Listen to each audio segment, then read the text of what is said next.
Yes, good morning, good morning. It's like Wednesday already. I can't believe it. It's Wednesday morning. But let's talk about this real quick, right? So I'm thinking about the story of Samuel and Eli, right? It crossed my mind twice. And I'm like, oh, maybe I'll record it later. But just now, as I was about to work on my computer, it came strongly again. So I knew, okay, I took a break. Like, let me record it now. Because later, guess what? I may forget. So God knew later is never. Sometimes later, when we say, oh, I'll do it later, we never get it done, right? So I'm thinking, so last night, this was what came to my mind, regarding the relationship of Eli and Samuel. Let's bring it back to this world, right? Imagine now we have what's it called, time schedule for sleep for kids. Mostly, some kids go to bed by 7, some go by 8, some go by 9, and we all know children typically do not like to go to bed on time. They'll be like, oh, I want to stay up. Like my kids to be like, can I stay up 10 more minutes, right? So imagine maybe our kids are in bed, let's say 8 p.m. or 9 p.m. and 9:10 they came out of their room. Oh, mommy, did you call me? I'll be like, oh, Benny, oh, Fesuni. A lot of us, our first response will be like, you don't want to sleep. You, this boy, Jeremiah, you don't want to sleep. Go back to bed, Okay, fine. 9:20 again, your son or your daughter comes to you. Maybe you're even trying to chill. You are trying to unwind. You've had a long day at work or at anything. You're like, I just want to rest. And you'll be like, oh, mommy, oh, daddy, did you call me? I'm sure our response will be like, really?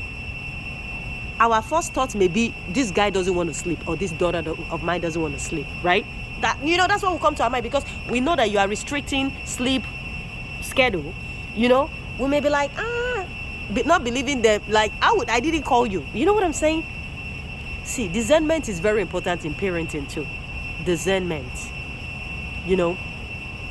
because literally I'll be like, oh, Benny, I didn't call you. You know what you are doing. Go and sleep. You know what I'm saying?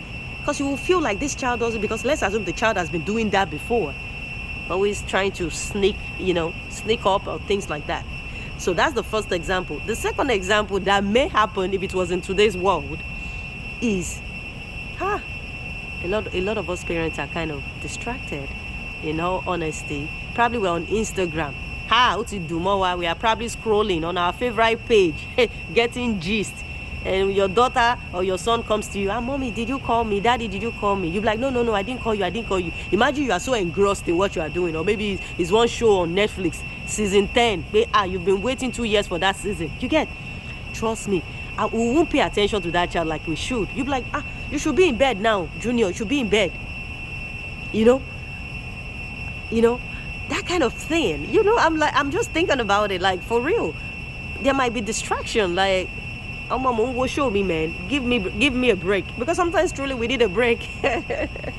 So, I'm just kind of, those two examples were coming to my mind, compared to how Eli had responded, he responded calmly the first time, even the second time, go back and lay down.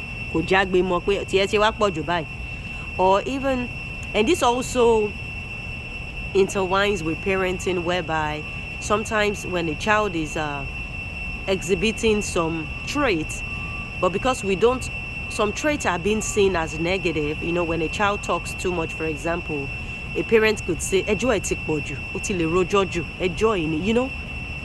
whereas that's a talent for that child. What that child needs is guidance. It's guidance. And some other traits like that the world may see as wrong, like Ejo, and the child may begin to shut down. Imagine Eli even shut him down. Just go and sleep and don't come back here. I need to watch Netflix, but there wasn't Netflix back then. Or I need to work on the scroll, or I need to work on my farm, something like that. But I was impressed with the way Eli guided Samuel. That was a very pivotal moment for Samuel. That was a destiny moment. Let's put it that way. Yes, that's the word. That was really a destiny moment for Samuel that could have gone south. That could have gone south. So it's always good. It's an encouragement for us parents to be in spirit. A lot of things are not ordinary. They are not just, like they say, we are all spiritual beings experiencing a physical journey. I believe that wholeheartedly. We shouldn't minimize the giftings we see in our kids as well, right? If a child kind of talks too much, it could be a gift, but the child doesn't know how to harness it yet. So it's our role as parents to help them harness it, finesse it, to God's glory. Some love to build, some love to drum all over the place. That drum, like, you're making too much noise. This is too noisy. There's a way we can come across to a child, even if a child truly do talk too much. Sometimes, no, you are exhausted, your brain is fried. There are sometimes our brain is truly ready to hibernate.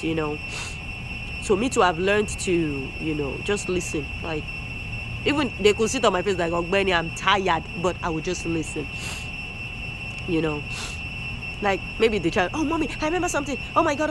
In my head, I'm like, Jesus is Lord. Jesus save me. I need a break. I'm saying that in my head, but I'm not verbalizing it to that child, right? Because our words are like a seed that could either germinate or the other way around, right? So we shouldn't destroy the seed within them that is yet to germinate. Our words, they take our words so seriously. I've read some articles. You could tell that in ignorance, maybe some parents have made some words or some sentence and the child will hold it, habla, whereas it's not even an intentional act on the parent's part either. Some will be like, oh, their parents always tell them, you talk too much, and they begin to shut down. Like, even in their career, in their relationship, in their life, it affected them. They believe that, oh, I talk too much, okay, I shouldn't say nothing. Some people will literally go mute. They are meant to be assertive, like they are meant to be leaders, but they will just be quiet. Even at the place of work, they will just say nothing. They just buried themselves, in silence, because of that childhood statement, something that, because everything in childhood follows us into, most things in childhood will follow us into adulthood. We are mostly shaped by our childhood experiences, regardless. A lot of us are shaped by our childhood experiences. There are some people, they are never meant to be quiet.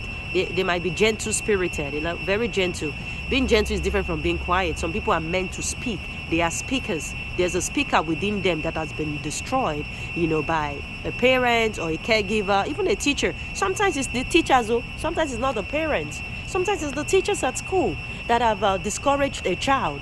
I've read about some teachers that will tell kids that you won't amount to nothing. How dare you? And I'll read, I'm like, what kind of audacity is that? Are they God?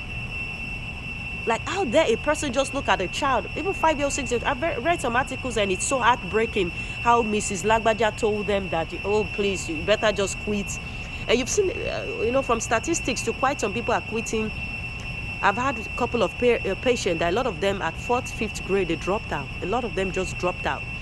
Not that they don't have strength within them or brilliance, sometimes it's the teaching style, and sometimes it's even from home or from school, But I believe every children need a word of encouragement. Every child needs a supporter. Every child needs a cheerleader.